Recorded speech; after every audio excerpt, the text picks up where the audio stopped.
These are not people. These are animals. The President of the United States.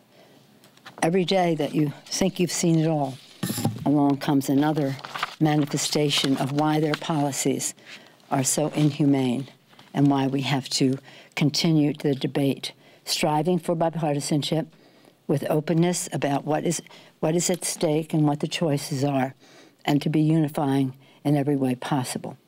Calling people animals is not a good thing. He insulted us once again. So here's what I think. I think clearly the president wants a war against Latinos and against immigrants. And that's why he expressed himself that way.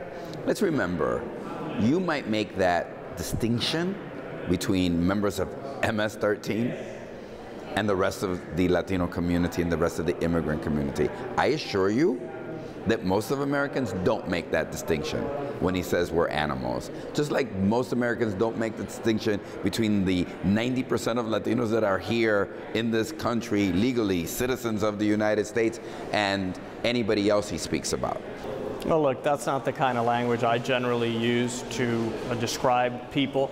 But in this case, I think there are a lot of people in our country who might agree with that characterization. This MS-13 gang is extremely violent. They're responsible for deaths in our country, for a number of violent crimes.